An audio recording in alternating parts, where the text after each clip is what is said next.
Hall of Fame, another one?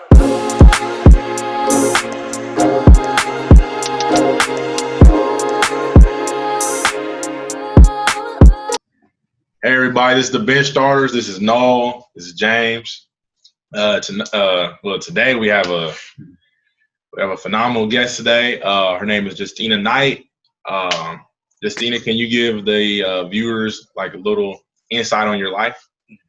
Okay, well, of course, I'm Justina. I'm originally from Savannah, Georgia. What I did was I actually started playing basketball in junior high. Now, the greatest thing about that is when I started in junior high, directly coming straight at the gate playing basketball, I knew how to dribble, I knew how to pass, and it was good for me because coming straight out the gate from there, some people don't know how to do that. They might walk with the ball, they telegraph their passes. And so I started there. Then, of course, I went to high school. I became a 3-star athlete. I was in softball. I was in basketball. I also was in track. Track was my bread and butter because I was already low to the ground, but I was fast. So a lot of people called me Speedy. I still use that toward my advantage because although I was very fast, I was coming quick out the blocks, but I knew basketball is what I really love to do. So I took what I learned in track, transcended it into the basketball court, and that's where I learned to develop a quick first step. I was a guard. I was able to see the floor, and so I kind of wanted that to be forward, and I knew that I wanted to get a scholarship. Even though I played softball, that was still good for me, but basketball was my main thing. So I ended up getting a scholarship to an NAIA school in Sumter, South Carolina called Morris College. Us too. Okay. So that is where I actually developed my need to understand that NAIA didn't play. You know what I mean? Like those kids can still, give it go and give you D1 and D2 vibes. But of course, the players that I was playing with had the big heads. They didn't understand. Transition is what we had because we were fast. And even though we were small, we had to go small ball. So of course, transition was something that I had to push up the court. But I didn't have players I felt that could rock with me. And then I also had players that just had big egos. So my mom gave me a decision. She said, basketball or education. So I transferred back home. I actually went to Georgia State University. I finished there, but I couldn't never shake the idea of not being able to play basketball or actually be in the morale of it again. So my best friend told me, she was like, hey, Cora, I just think you need to start a Twitter page. When you start the Twitter page, just talk about basketball. And of course, you all know KD is my favorite player. I've been following him since he's a McDonald All-American. So I would just tweet all the live games that I had with KD, seeing where he went wrong. My biggest pet peeve early in his career versus now is I can remember him being in transition. He won't even go all the way to the cup. He'll just stop for the jump shot. And I felt like, as big as he is, and you're in transition, you need to go into the bucket. And then it transgressed to him doing it now. So I used to just tweet a lot. Then my best friend said, Justina, talk about players. So that's what I started doing. Start talking about players, seeing their weaknesses, seeing their strengths. So I met Rashad. I seen Rashad. He was already tweeting about something in regards to Stephon Curry and him being able to, I guess the Warriors wouldn't have operated without him. Being a chess piece. Yeah. Yeah. It kind of made me mad, but then it didn't. But I understood, but I was like, no, you still need my boy or whatever. Yeah. But other than that, he was just like, no, Justin, that's not what I mean. So me and him just started conversating.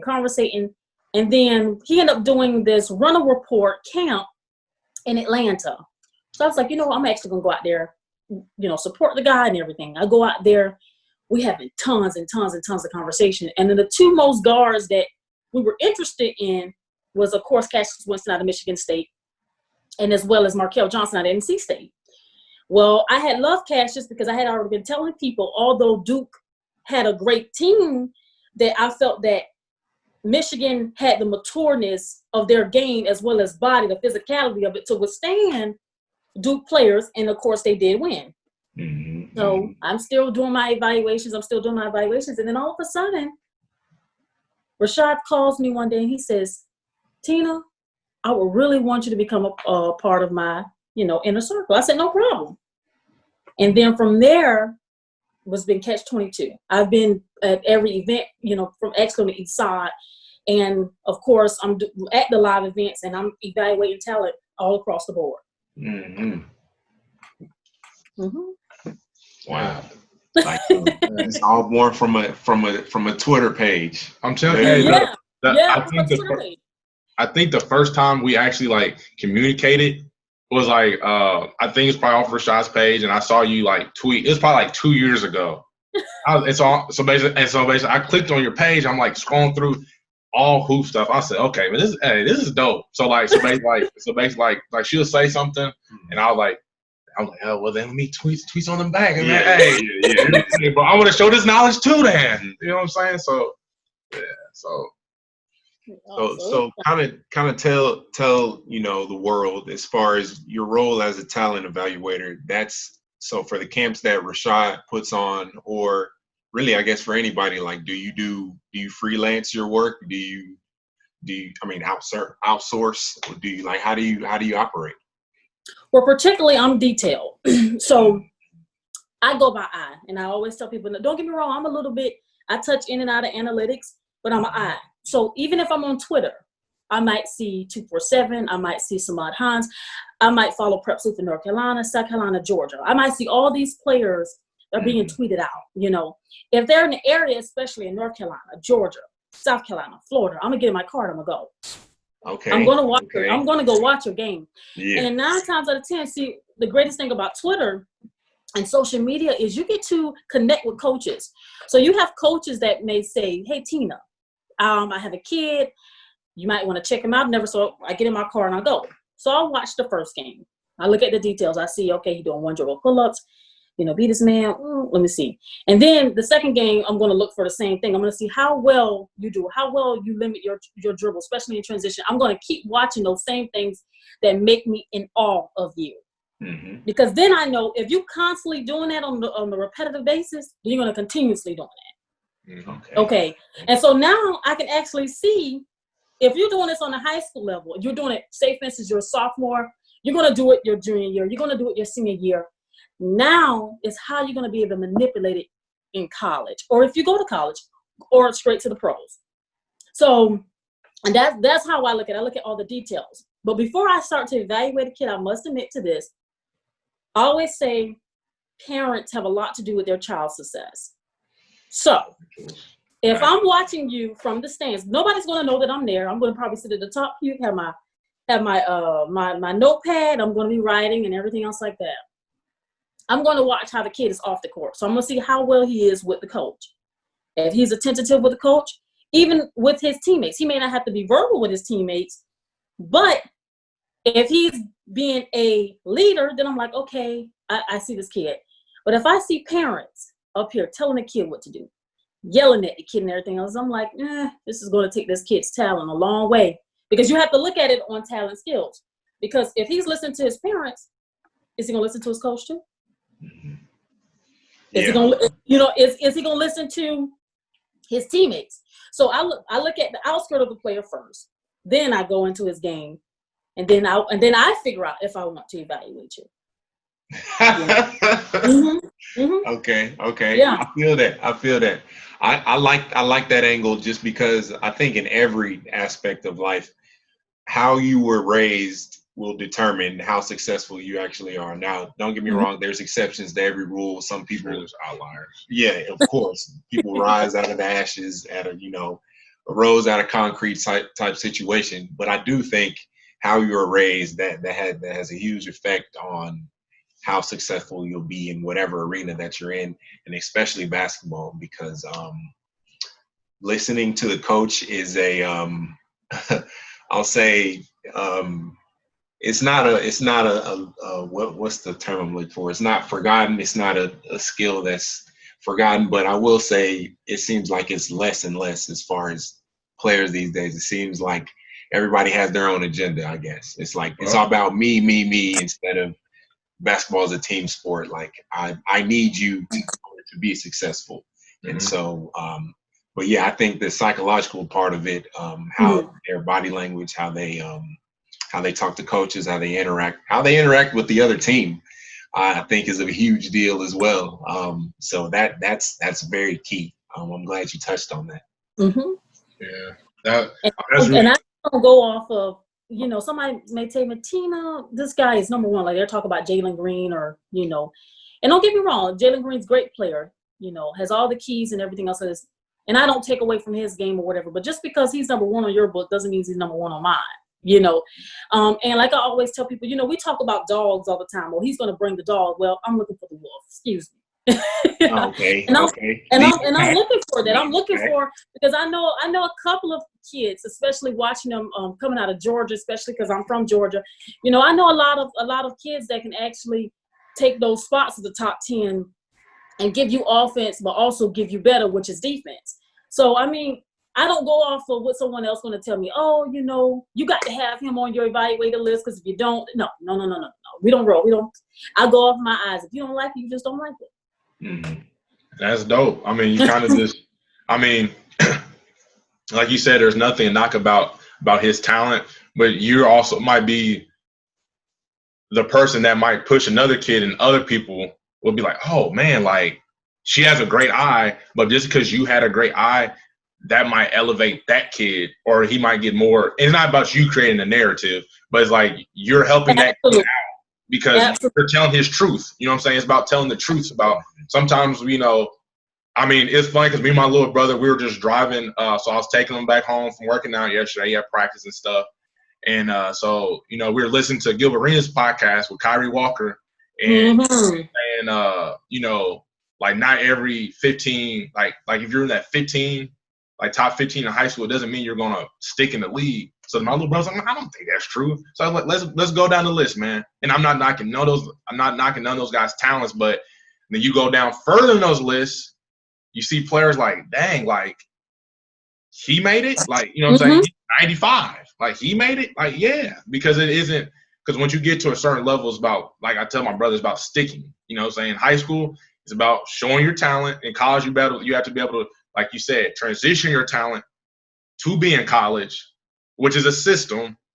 Then the NBA is like just talking from Earl Watson when I was younger. He said there's 1% superstars, 2% to 3% stars, and then the rest. He's like, man, there's guys overseas that could be in the NBA. It's like it's about you sticking. It's about you having understanding your role, and you be able to stick in the NBA. It's not sometimes a lot of people have the NBA talent, but it's just like, are they going to get over themselves to stick? And that's true. And I do agree with you. I just think that many people think they're Kyrie. Not a lot of them are Currys and Kyries. Exactly.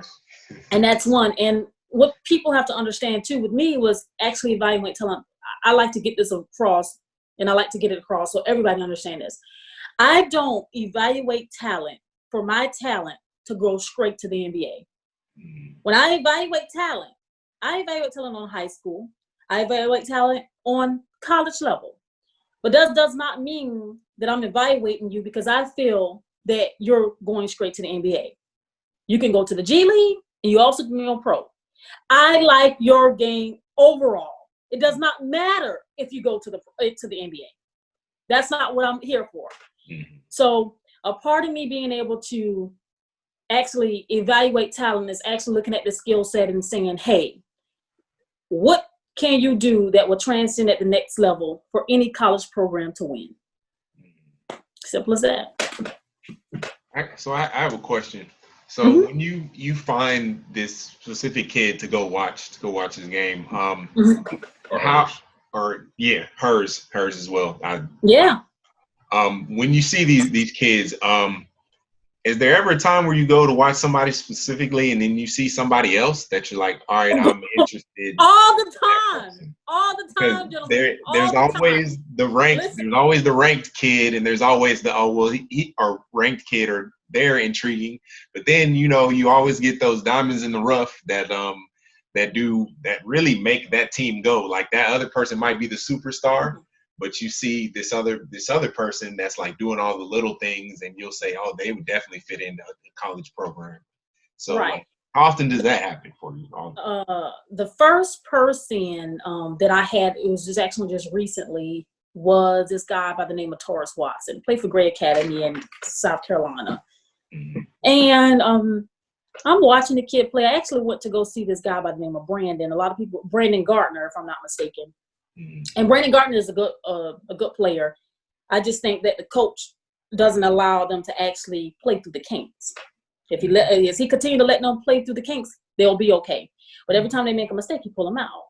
You know, you can't do that. That kills the confidence.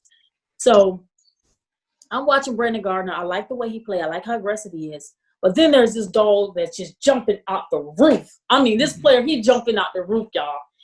And I'm saying to myself, like, I mean, he's jumping right off the screen, into a dunk. I'm like, oh no, this can't be real. You know, he's a lefty. Don't really, so dribble, Of course, that can, be worked on.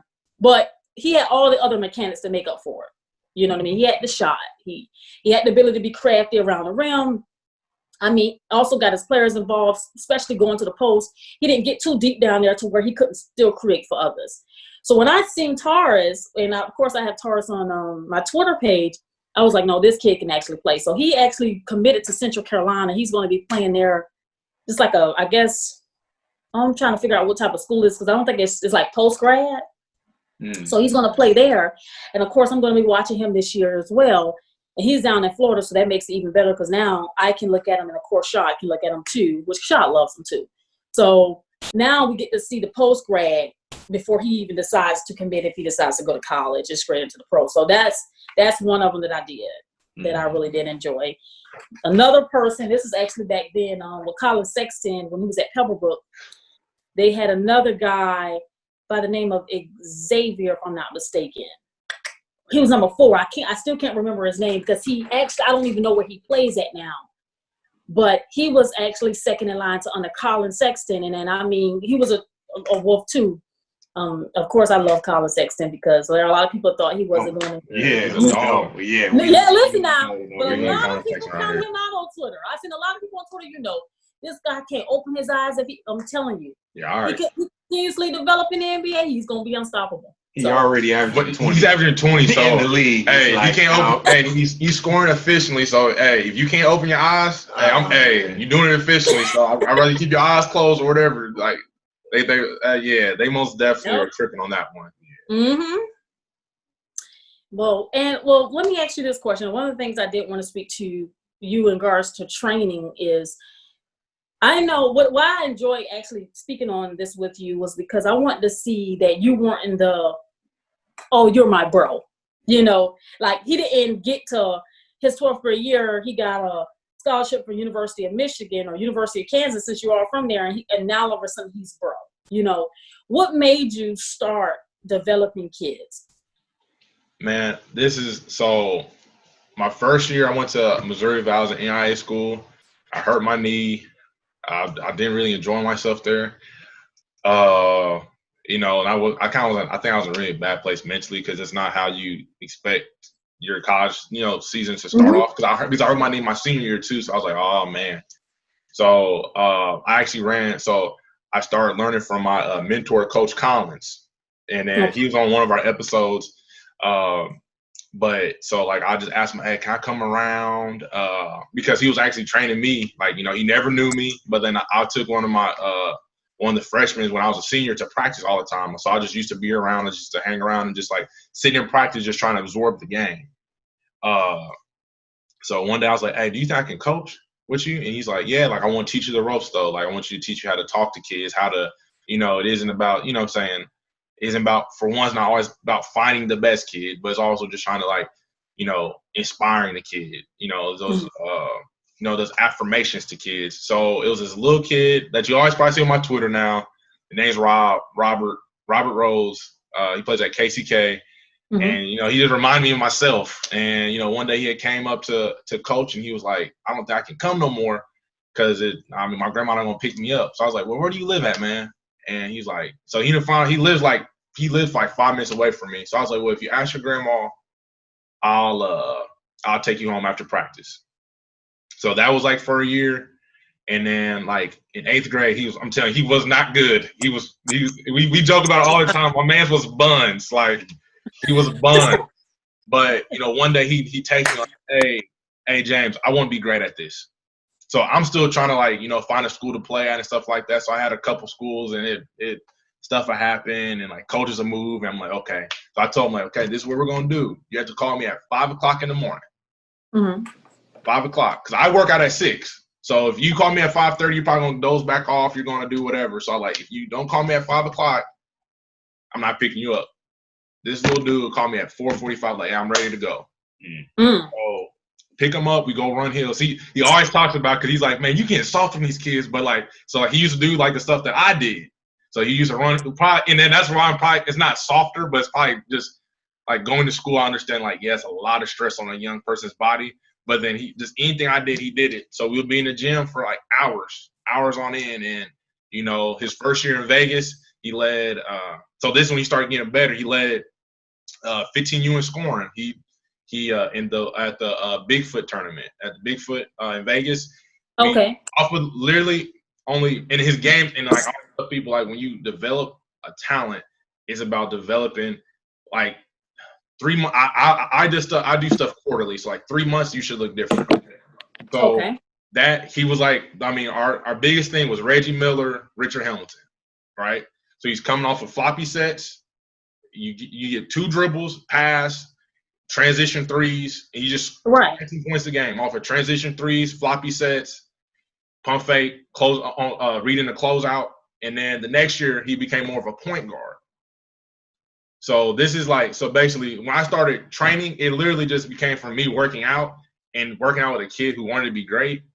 And it ended me like, at the end of the day, like I decided like, dang, like I love basketball, but I love seeing him get better. Like I was still getting better myself. Like, so I'm like, I thought like about my like senior year, I was like, man, yeah, it's a wrap for everybody. It's a wrap. Like I'm feel healthy, all that stuff. But then I ended up stopped playing because he ended up getting so much better and I just wanted to help him.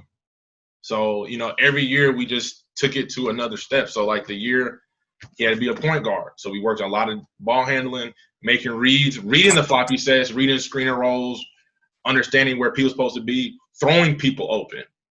Like I just tell them, hey, if you throw the ball and they're supposed to be there, it's your turnover, but understand that next time that if they don't catch it, it's on them because you're throwing them open. Okay. And then the next year he needs to become a better scorer because we ended up getting a point guard or another person who can handle the ball. So he became a better scorer. So when he went to Bigfoot again, he averaged 23.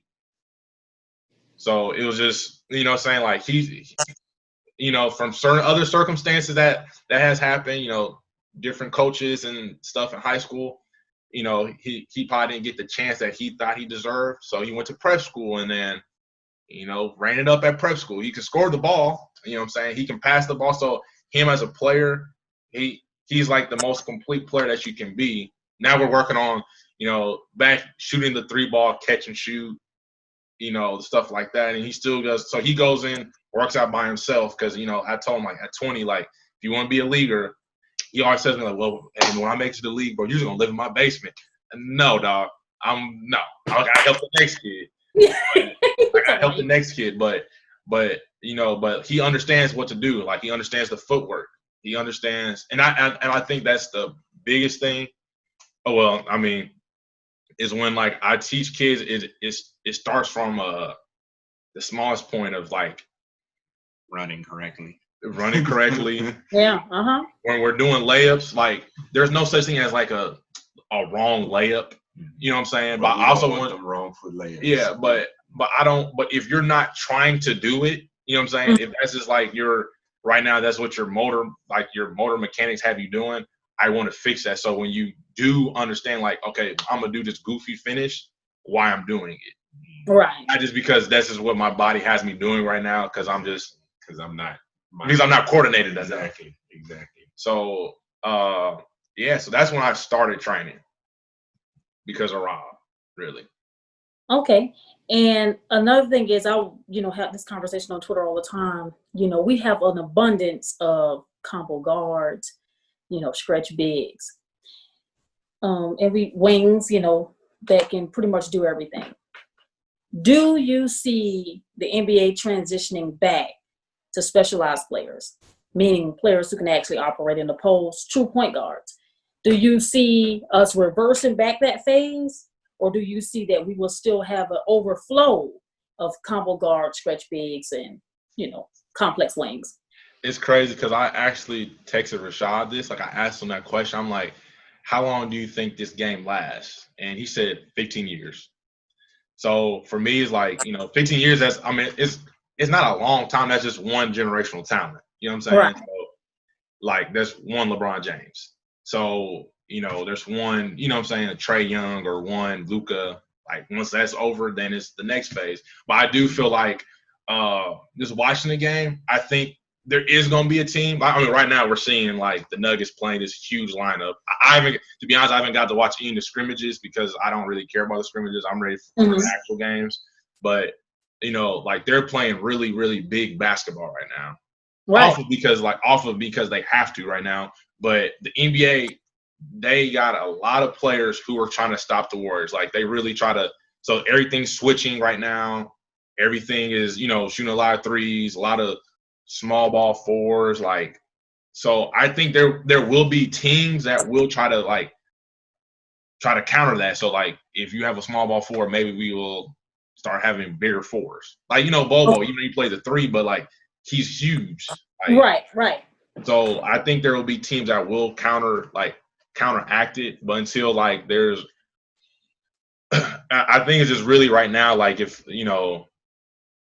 I think in the East, you have to have bigs. Like I've been saying that for 2 years. Like in the East, you have to have bigs. Okay. The only thing it doesn't help so much when you get out west when you get the run and gun type basketball during the regular season. Now during the playoff basketball, during the finals, it does slow down. But at the end of the day, like it's still a lot of movement for those bigs to chase out to those stretch fours and stretch fives. But I feel the only way you beat Giannis is if you have a team like the Raptors had when they had Serge, Marc Gasol, Pascal, and you had, sometimes Kawhi Leonard would be guarding them, and sometimes he's roaming just to help, And then you have the 76ers, where I think even though they might not look like the best offensive team right now, but they have Al Horford, Ben Simmons, you have Joel Embiid. Like you have big guys to contain Giannis. Right. So I think like it'll last for a while, and I think those high scoring points will last for a while because it's entertainment, So at that point when it's entertainment and it looks fun, I mean it's like football.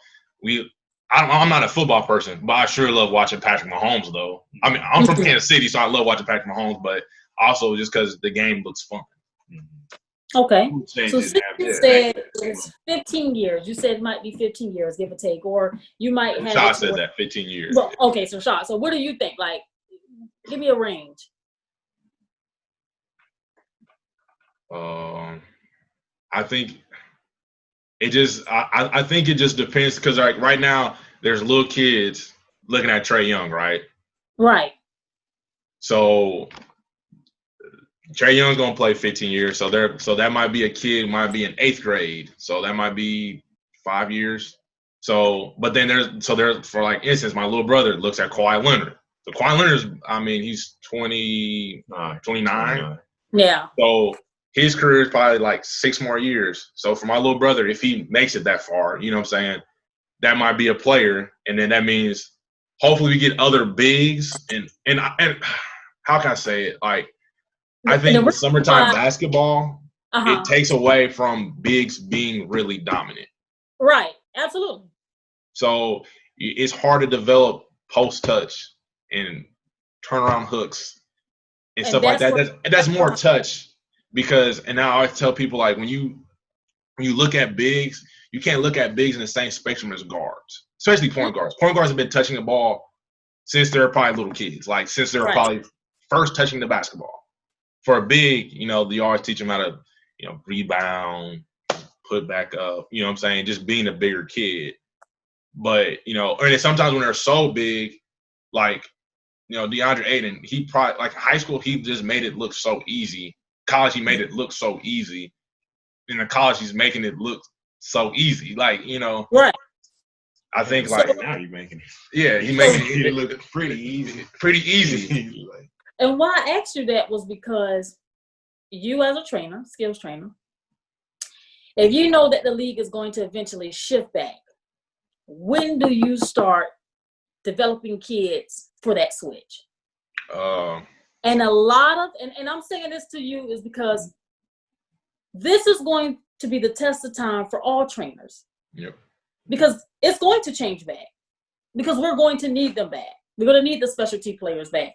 So, you know, when do you think? Do you think that you have already started, or are you going to starting, or how do you see it? So right now I have like a lot of young kids, and then like some of the college kids I work out, they just ask me to work out. So it's really like I'll never take credit for what they're doing. You know what I'm saying? So say for instance for Rob, he'll be a sophomore in college. Okay. So he has a couple schools looking at him. So after this year, he'll go to a 4-year. So for him, I always tell him like, whatever route you take, you have to be a star in what you do, right? So I mean, unless you're gonna take the long route, which is like, you know, sometimes like the Spurs, right? They might look at a guy like, okay, he can really shoot the mess out the ball. Mm-hmm. And that's what his role's gonna be. So I don't care if he's averaging 9 points in the G League or 25 points. A lot of like people don't understand. Like a lot of people who are averaging a lot of points in the G League, they don't get call ups because that might not be their role in the NBA.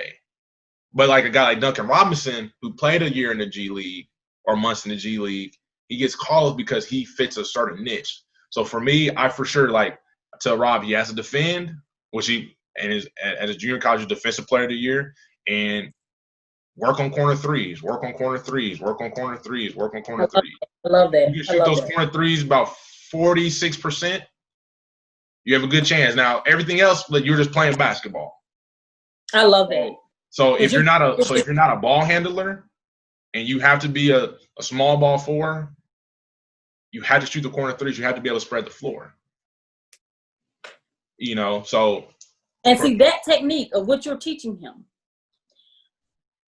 the kids now don't understand that you're not going to be the LeBron James. You might be the LeBron James of high school, but does not necessarily mean you're going to be that of college. Right. Yeah. So what system can you play into? Because we all know in college, you're going to play in some system. Yeah, for sure. Mm-hmm. You know what I mean? And if you can shoot the ball in high school, the college system is going to push you out, especially with that zone defense. And the question is, could you shoot over the top of the defense? So, you know, they're going to push you. So to actually talk with him about that and say, look, you know, you get that. You may not be the LeBron James. And not to say that I don't see that you are, because in my eyes, you are my number one. But team calls on you. They need you. What else can you bring to the table? Mm-hmm. I love it. I love it. And then for my little guys, for my like 7th, 8th, 9th graders, right? So I break the game down to like this. So when I'm coaching, I tell them, so this is before like the pandemic happened and stuff. So in practice, I'm telling them, what's your superpower? What's 2 things that if a coach comes sees you play today, that will stand out? I tell them, like, if you cannot think of those 2 things that, like, man, like, blase, man, he can really make that extra pass, and he's a dog on defense. Mm. You didn't use your superpower today. And so as a coach, I'm letting you know, like, I'm letting you pick your superpower. Right. So, and then sometimes I do help the kids out, like, hey, you might think you're a bucket, but we need to get in the gym more. You know what I'm saying? Especially at that age, I'm never like, nah, dog, you're not a bucket. You're not a bucket on this team. No, I'm not like that. No, I'm not like that. Like, now when you get older, now my 17U team, I tell them I coach my 8th graders and my 17U team about the same. So 17U, I'm tough because I'm like, look, dog, if you guys really want to play in college, what I'm telling you or what I'm saying to you is nowhere near what you're going to hear in college. Nowhere near. Nowhere near. Now, my 8th graders, I tell them, like, if you want to play varsity as a freshman, I always tell people, it isn't about, you know, you can push for it, but if you don't get it, don't worry about it because you're a freshman. Like, I have a little brother. He's kind of awkward moving right now. He's big, he's tall, but he's really awkward moving right now, and he's not really quick yet. So I will understand, like, you know, if he doesn't, what you call it, because it's okay. Like, basketball is about the finish line. I don't care about if you're a freshman on varsity, it's cool, like, but you're probably not really doing that much. If you're a regular kid, you know what I'm saying? There's those special ones, and I'm not talking about the special ones. So no, I always tell kids you get 2 superpowers. Now, when you get older, or like for like Rob, he's like, well, I got superpowers. Well, then so I'll call him Nightwing. So he has, I mean, he doesn't really have, Nightwing doesn't have superpowers. If Nightwing is Robin when he grows up. Right. So, but he has all these other gadgets. So he's like, there's never a point in time on the court I feel like I'm in a bad position because I have all these gadgets. Now he's worked on finishing around the rim. He's worked on shooting. He's worked on handling the ball. So he's like, I just have to get better at those things. I just have to I have to make sure that is just like his pull up. That's his mid-range shot. That is him. Like, that's his bread and butter. That's what he'll go to. Even times when I be like, man, I wish you just drive and get a layup or drive and get fouled so you can take a breather so you can get 2 easy points. But he's like, all these feel great, but it's from years of reps. So for little kids, it's most definitely, I tell them your superpower when I'm coaching. Okay. You have 2 superpowers. So when a coach comes sees you play, you do exactly those things every single game. I have a kid who said, man, I just want to grab every rebound. And doggone in practice, guess what? Hey, every rebound, he battles for every practice, he battles for every rebound. I have a kid who says, hey, coach, I can really score the ball. This little kid, special. I'm not going to say any names right now because I don't want to put any but he's special. And he scores the mess out the ball. And he's been doing it since, like, he was, like, in 4th grade. So it's like, so when he does stuff, it doesn't, at this point, doesn't surprise me. Okay. All right. So since we can wrap it up, one of the things I want to say is, since we're talking about the NBA bubble and what's going on in the NBA bubble, what you got, Lakers or Clippers? Lakers, Clippers, who you got, no? So yesterday was a turning point for me. All the way up until yesterday, I had Clippers. But with the way I saw Caruso play, the way I saw JR play, the way I saw Dion manipulate the defense, I've never seen him. He's always been like that. He's been tough. He's been a bucket, but I've never seen him manipulate a defense to where I feel like he's in control of the floor. I always felt like he was just an isolation scorer. And so if he can be that for LeBron, give LeBron, 2 minutes here, 3 minutes there to where he's running the show, LeBron can be LeBron and really take off. So, like, as far as that goes, I have a little bit of faith in the Lakers, but the Clippers got the 2 dominant wing players, and they got Joakim Noah. They added Joakim Noah, which is huge. That was a great pickup. Which is huge. So yep. I have faith in the Lakers, but I'm not going to count the Clippers out. I think it's just a little more even now, is what I would say. I think with LeBron, he has the ability to actually play the primary ball handler. He doesn't really have to have that underneath his belt, just like he didn't have to have it with Kyrie either. So he kind of still got his 2.0 side of the Lakers. Only this time, you got a person that can actually take all of the posts. You got 80. You know what I mean? You got rebounds, and then you also got a big man that can operate at any section of the floor in the post.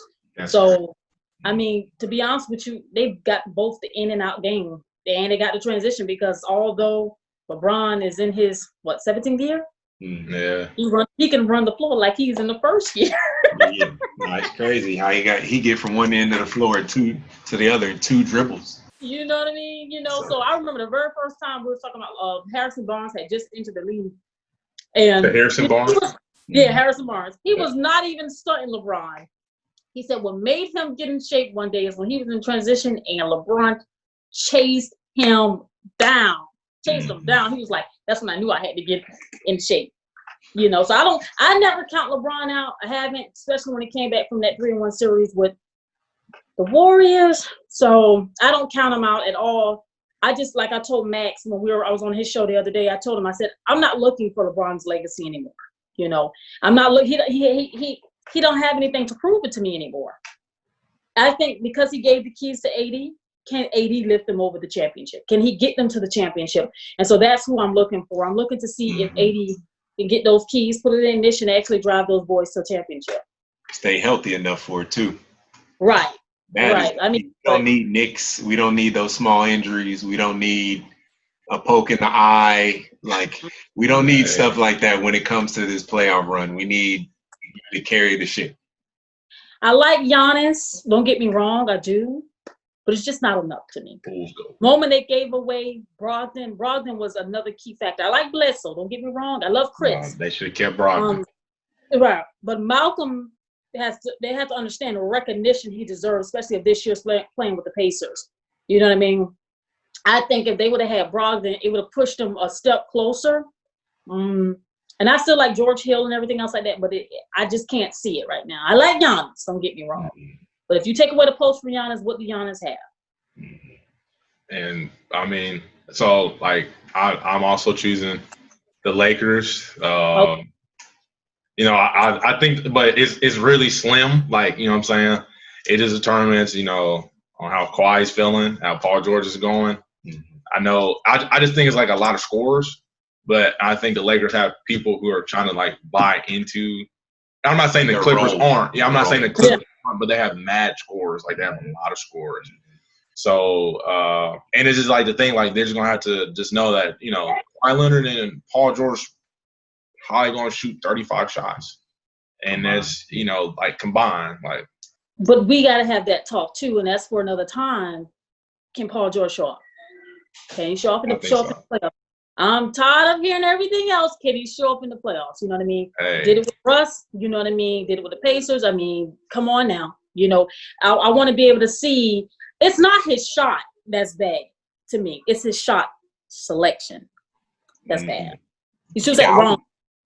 I would say that too. The thing about him when he's in the playoffs what's so crazy is it's almost like he psychs himself out. Like he doesn't realize how great of a shot creator he is in the playoffs. Like, you see less of him, like that smooth, you know, a couple dribbles between the legs and a side step. You see less of that in the playoffs and more of just him. I got to get this shot up. Let me just right. It up. The creation. I understand. But he got to understand. I mean, you beat through a pick and roll. I always say players like Paul George, especially in drop coverage, catch 22 for you. This catch 22. I mean, low man wins all the time. You ride him on your hip, you can create a shot out of that. Exactly. So I just think he got to his shot selection is really, really, you know, he need to get with it, you know. Because to be honest with you, Kawhi gonna get to his spots. Kawhi gonna play defense. He's gonna give you everything he got. Exactly. Paul George got to come. You got and you know, and you know what? I think the crazy thing is, like, those two guys together. I think that's the reason I'm not too worried about it, because those two guys together, I think you know, even though Kawhi is kind of quiet, I'm pretty sure he's probably a great leader. He probably encourages. He probably, you know, pushes people. You know, he probably knows there's a reason why he wanted Paul George. There's a reason why he wanted Paul George. Like, you know, and then I mean, even like both their stories, they're really not. They wasn't super highly touted players. Mid-major schools, both from Cali. Like, you know, like for them, it's like, man, we're going to do it for California. Like, you know, right. Like, so I think that'd be the only scary thing is like Kawhi Leonard. Like I tell people, Kawhi Leonard is the best player in the world. I 100% agree. And the only thing I always tell people is like LeBron James, James Harden, any given night, those guys can be the best player or second best player. You know what I'm saying? Or third best player. AD, Giannis. But when I know that chip is there and they're playing, Kawhi Leonard is just he's tough. I mean, he's reigning champion. Yeah, he's reigning champion. Reigning Finals MVP. So, and it's just like, hey, just like fighting MMA. As long as that person has that belt, you cannot tell me anything else. You know what I'm saying? Like, there was, you know what I'm saying? Like, I always tell people, there was a time where LeBron James, you know, he wasn't winning. I said about 7 years, even though I was young. 09, I was pretty young. But 09 through 16, you could say, I mean, even Kobe in there and all that, you know, I felt LeBron James was the best player until about 2015. And then, you know, you got Steph, you got KD, you got James Harden. So there's some nights that he's the best, some nights he's not. But, you know, I think we're the only league or only people who expect a guy 34 years old to be the best player. And we, like, try to elevate that. Tom Brady is not the best player in the NFL. No, not by a long shot. Like, when Wayne Gretzky was in his last years, I didn't even watch hockey, but I know he probably wasn't the best player in the NHL. Right. He's had that's like I said another time. He had a run that was probably longer than LeBron's as the best player in the world. All right. Yeah. Like I said, LeBron has fulfilled everything he needed to fulfill for me. He doesn't have to prove anything anymore. His legacy has pretty much been it for me. So I'm just in total, I'm just looking for 80 to take him over. That's what I am. I'm just really looking for 80 to take him over. 80 take him over. He's going to continuously add. And to me personally, if he win a championship with LeBron this year, they're going to try it again. Mm-hmm. They're definitely going to try it again. I do have a question. So we're speaking about players and certain players. So when you are, you know, evaluating kids, do you ever be like, man, like you might not tell the kid, but do you ever be like, man, this kid reminds me of so-and-so? You know what I'm saying? Like, how often does that really happen for you? And I know that, like, I think I've seen you say, like, you don't really try to compare kids because, like, that's where, like, you know, try to give them an NBA comparison because, like, that's where you might remind me of a player, but you're not that finished product and what that guy's doing in the league. Like, so a kid like, oh, maybe reminds me of Patrick Beverly. People don't understand. Patrick Beverly averaged like 40 points in high school his senior year. Like, so you're not going to remind me of Patrick Beverly in high school, but what he does right now, what I'm seeing in a small role. Like, do you ever even be like, man, this kid reminds me of blase.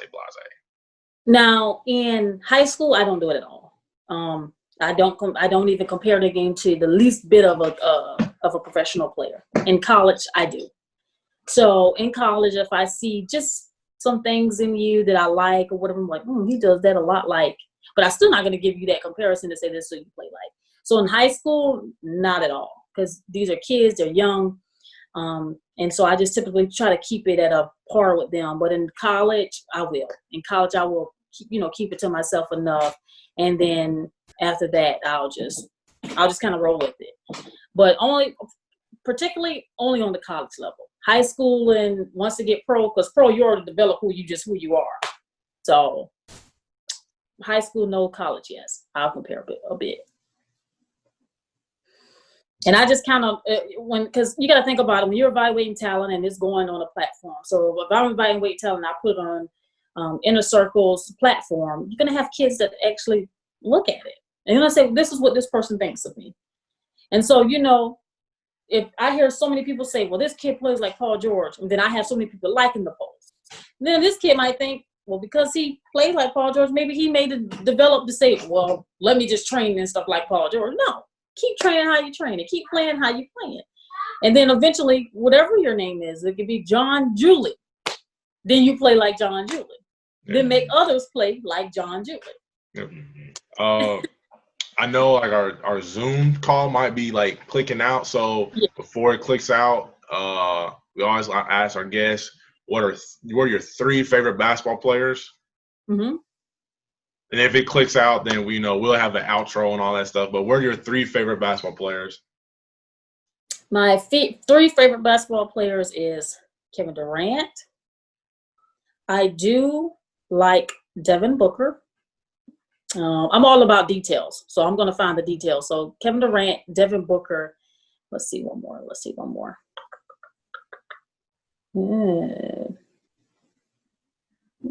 And I'm going to do somebody young. I'm going to do Colin Sexton. Georgia. I'm going to do somebody young. So I'm going to do KD. I'm going to do Devin Booker, and I'm going to do Colin Sexton. I'm going to do those 3. We'll most definitely stay in touch. This was very insightful. This was great information. It was great, actually getting to talk to you. I appreciate everything. I appreciate your time. Mm-hmm. Yeah, seriously. Thank you all for having me. If you ever want to reach out, talk about basketball, of course, my Twitter is hoopanalysis_35. Of course, I have some interesting things that'll be coming in a few months. Just going to shock pretty much a greater people, and so I can't wait to release it. Of course, I'm just going to probably pop it up on y'all so that way, nobody can be looking out for us. Look, Justina said it's going to be here next month.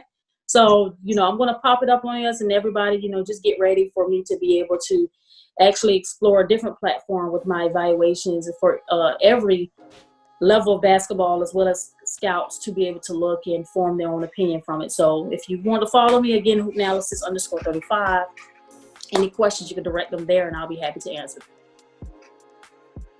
All right. Well, thank you, Justina. We're the bench starters, and we're out. All right.